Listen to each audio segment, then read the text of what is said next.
Hello guys, welcome back to my channel. I hope you all are doing well. आज हम बात करेंगे snappy girl सपना और अंशु के बारे में, जहां दोनों साइड से कल एक व्लॉग आता है जहां जो माँ और अंशु हैं वो अपने बेटे सूरज और राजवीर को मिस कर रहे थे और उन पे लगे फेक एलिगेशंस का उन्होंने अच्छे तरीके से जवाब भी दिया। एक माँ का दर्द हम कैसे समझ सकते हैं, कैसे बयान करें कि उसका बेटा इस दुनिया से चला गया, फिर भी लोग उसके बारे में गलत अफवाहें फैला रहे हैं, गलत चीज़ें बोल रहे हैं। वो जो एक दर्द होता है ना, वो शायद परे है, हमारी सोच से भी परे है कि उनके बेटे के जाने के बाद भी लोग उनके बेटे पे किस तरह के गलत इल्ज़ाम लगाते हैं, गलत बातें बनाते हैं। ये चीज़ें कल वो क्लियर करती नज़र आई। इन सब की शुरुआत तब होती है जब सपना आउट ऑफ अग्रेशन सूरज जी की चीज़ें जो है, सूरज भाई की चीज़ें जो हैं वो रिवील कर देती है, या फिर यूट्यूब पे उनकी डेथ के बाद वायरल कर देती है। जो पहले बिल्कुल परफेक्ट वाइफ, परफेक्ट हस्बैंड की तरह पोर्ट्रे करते थे, उनकी डेथ के बाद उनको चक्कर आते थे, मिस करना, ये सब जारी होता था। सडनली एक न्यूज़ आती है कि वो तो उनके साथ मारपीट करते थे, वो इंसान इस दुनिया में है भी नहीं। फिर भी उसकी जो है वो एक रिकॉर्डिंग वायरल होती है। उसके बाद ये सच सामने आता है कि पूरा परिवार मारपीट करता था। अगर पूरा परिवार मारपीट करता था तो वो अलग होते टाइम ये चीज़ें रख सकती थी कि जो सास ससुर है वो उनके साथ मारपीट करते हैं या गलत बिहेवियर करते हैं, ये रीज़न है दूर जाने का। लेकिन उन्होंने उस जगह पे, उस टाइम पे सूरज जी जो इस दुनिया में है भी नहीं, सूरज भाई की रिकॉर्डिंग वायरल करना सही समझा। क्या सर्कमस्टांसेस ऐसे थे, क्या चीज़ें ऐसी थी, वो हम नहीं जानते। लेकिन अगर हम जानते हैं तो वो है एक आधी अधूरी रिकॉर्डिंग, एक साइड का सच, जहाँ सिर्फ उस इंसान की बातें करी गई जो इस दुनिया में है भी नहीं, जो अपनी शायद सफाई भी नहीं दे सकता।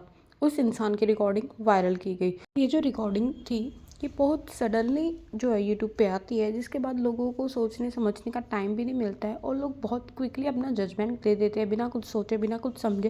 जो एक सिंपैथी होती है ना, वो लोगों को स्नैपी गर्ल के लिए आ जाती है।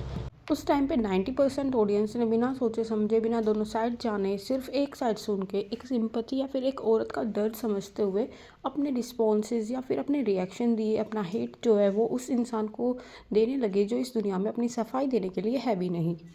और उन रिएक्शन देने वालों में से मैं भी एक थी। उस टाइम पे मुझे भी लगा था कि हाँ, गलत चीज़ हुई है, हाथ नहीं उठाना चाहिए था। अगर स्नैपी गर्ल के साथ ये सब चीज़ें होती थी तो वो गलत है, और ऑब्वियसली वो है भी। किसी पे हाथ नहीं उठाना चाहिए, घरेलू हिंसा बहुत गलत चीज़ है। किसी भी सिचुएशन में हाथ नहीं उठाना चाहिए। बातें जो है वो वर्बली हमको सोर्ट करने की कोशिश करनी चाहिए। लेकिन उस टाइम के बाद है ना, तब ये चीज़ें जो एक होता है ना, इंसान की 100 अच्छाइयाँ भूल के इंसान की एक गलती पे फोकस किया गया। वो चीज़ ठीक थी कि हम उस चीज़ पे अपना रिएक्शन दें जो चीज़ आई है या यूट्यूब पे है। जो उनकी फैमिली की चीज़ यूट्यूब पे शो की गई, वहाँ तक रिएक्शन देना ठीक था। उस चीज़ को गलत बोलो, हाँ मानते वो चीज़ गलत थी भी। लेकिन फिर होता कुछ ऐसा है कि उस टाइम पे जब सूरज भाई को हेट मिल रहा था, जो चीज़ गलत है उसको लोग गलत बोल रहे थे, क्रिटिसाइज कर रहे थे।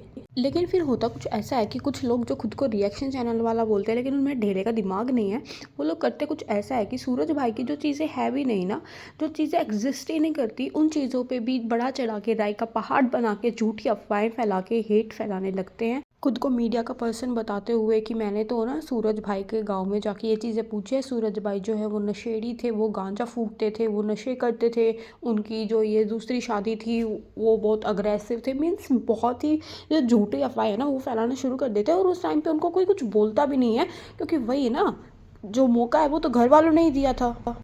और उस टाइम पे सूरज भाई की इमेज को बिल्कुल डेविल जैसा बना दिया गया कि वो इंसान तो बिल्कुल डेविल था, उसने कोई अच्छाई की ही नहीं। एक होता है ना, फिर इंसान की 100 अच्छाइयाँ भूल के उस पर्टिकुलर गलती के कारण उसको डेविल बना दिया गया। और उस टाइम पे अंकल आंटी अंशु को इतना हेट मिल रहा था, इतना जो पब्लिक की नेगेटिव चीज़ें हैं वो आ रही थी सपना के कारण, जो उसने चीज़ें वायरल की, जो चीज़ें वो बोलती थी उसकी सिंपैथी के कारण, कि उन लोगों की इमेज बिल्कुल डेविल जैसी बन गई थी। और वो लोग अपनी चीज़ें जस्टिफाई करने की हिम्मत भी नहीं रखे हुए थे कि वो आके अपनी साइड रख सके, क्योंकि नेगेटिव ही लोगों के कमेंट्स होते थे। बट फिर कुछ रिएक्शन चैनल वालों के कारण या फिर पोलखोलॉजी के कारण अंकल आंटी में फाइनली हिम्मत आती है, जब सपना की जो चीज़ें ओवर हो जाती है, और फिर रिएक्शन चैनल वाले भी स्टैंड लेते हैं कि ये बाउंड्री अब क्रॉस हो रही है। तो शायद अंकल आंटी में अब वो हिम्मत आई, और आंटी ने कल वो चीज़ें जस्टिफाई की और अपनी साइड रखी कि हाँ, उनको ये चीज़ें इफ़ेक्ट होती है। फाइनली जो थोड़ी बहुत चीज़ें अंकल आंटी की साइड से वो भी टाइम टू टाइम आने लगी और बहुत खुशी हुई कि एक माँ ने कल फाइनली अपने बेटे का स्टैंड लिया। जो दर्द शायद उनके अंदर भरा पड़ा था, जो घुट रही थी वो कि कितनी गलत चीज़ें फैल रही है, उन पे उन्होंने स्टैंड लिया। लेकिन फिर भी कुछ लोग ऐसे हैं जो बोल रहे हैं कि ये तो कोई स्क्रिप्ट थी, उन्होंने इस तरीके से बोला। तो ऑब्वियसली एक स्क्रिप्ट अगर उन्होंने बनाई भी है और नेगेटिव चीज़ को इतना मीन्स पॉजिटिवली हैंडल किया है, नॉट लाइक रिकॉर्डिंग देवी की बात बात पे मरने की धमकी देना, बात बात पे इमोशनल ब्लैकमेल करना, ये चीज़ तो नहीं की ना। उन्होंने बहुत पॉजिटिवली इस चीज़ को हैंडल किया। अगर कल अंकल आंटी और अंशु ये चाहते तो वो ये भी कर सकते थे कि इमोशनल ड्रामा करके कि हमारे नज़रों के सामने तो फेक चीज़ें आ रही है, लोग हमारे बेटे पे इतने गलत इल्ज़ाम लगा रहे हैं जो हमको बहुत इफेक्ट कर रहा है और हमारे बिल्कुल हार्ट अटैक आने को है, हमारी बिल्कुल जान जाने को है।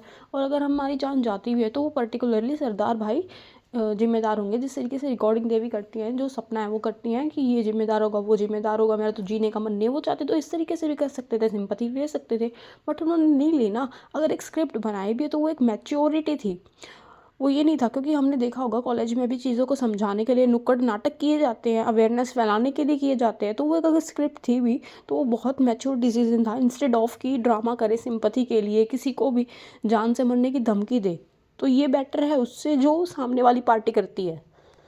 तो आई एम ग्लैड कि अंकल आंटी ने फाइनली स्टैंड लिया, अंशु ने फाइनली स्टैंड लिया और जिस तरीके से चीज़ें समझाई ना वो बहुत बेटर था। वहीं वो दोनों कल छोटे बच्चों को, आरू और आरोही को भी मिस करते नजर आए। आई विश अंकल आंटी जल्द उनसे मिले भी और जाएं एक बार उनसे मिलने। तो बहू से मिले ना मिले बट अपनी पोतियों से तो ज़रूर मिले। वो उनका अंश है, वो उनका वंश है, उनको पक्का मिलना चाहिए उनसे, ऑब्वियसली मिलना चाहिए और उनको बहुत प्यार देना चाहिए। आरू आरोही भी उनको मिस करती होंगी, तो आई विश अंकल आंटी जाए उनके पास और अच्छे से मिलें और सब चीज़ की ना रिकॉर्डिंग करें, ताकि सामने वाले भी जो गलत इल्ज़ाम लगाते हैं वो ना लगा सके। हर चीज़ जो है लीगली या फिर पुलिस की हेल्प से या कैसे भी मिले बट उनसे मिले और थोड़ा सा अवेयर होके ही जाएँ, क्योंकि फिर सामने वाली पार्टी तो गलत इल्ज़ाम लगाने लगती है, कुछ भी करती है। वहीं उनका भी कल एक व्लॉग आया जहाँ सिर्फ एक क्लिक बेट किया हुआ था। लास्ट 3 व्लॉग उनके ऐसे ही हो रहे हैं, टाइटल ऐसा लगा दिया जाता है, अंदर कुछ नहीं होता है।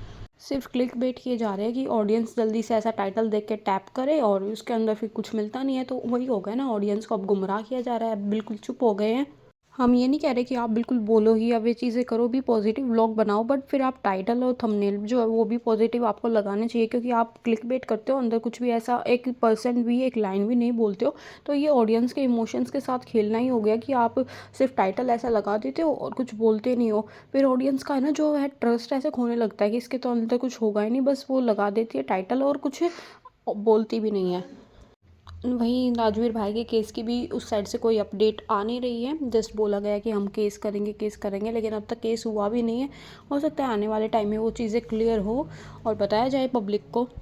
10 दिन हो गए हैं उस साइड से ये चीज़ें आई कि हम राजवीर भाई को न्याय दिलाएंगे दिलाएंगे, लेकिन अब तक कोई चीज़ें आई नहीं है। आई विश जल्दी से जल्दी वो एक्शन ले और राजवीर भाई को भी न्याय मिले और जितनी चीज़ें पॉसिबल हैं ऑडियंस के सामने, ऑडियंस को भी अपडेट दी जाए। ऐसा ना हो कि जैसे दारोट की अब अपडेट नहीं दी जा रही है, उस तरीके से राजवीर भाई के भी केस की बिल्कुल कोई अपडेट ना आए और फिर चेंज हो जाए अपनी बातों से।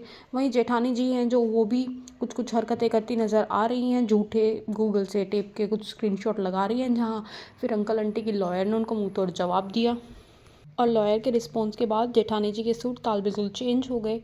तो गर्मा गर्म माहौल है, देखते हैं लीगल एक्शन में दोनों तरफ से क्या होगा। अंकल आंटी भी लीगल चले गए हैं, स्नैपी गर्ल भी लीगल चली गई है। दोनों की लीगल प्रोसीडिंग में क्या होगा, किसको जस्टिस मिलेगा किसको नहीं, आने वाले टाइम में हमको पता चलेगा। इसी तरीके की अपडेट्स आपको इस चैनल पर मिलती रहेंगी, तो चैनल को सब्सक्राइब करना। मेरी बातों से अगर आप एग्री करते हो तो वीडियो को लाइक करना, वीडियोस पसंद आते हो तो वीडियो को लाइक करना। मिलते हैं जल्द एक नई वीडियो में, तब तक के लिए bye bye, take care and don't forget to like, comment and share. Bye bye.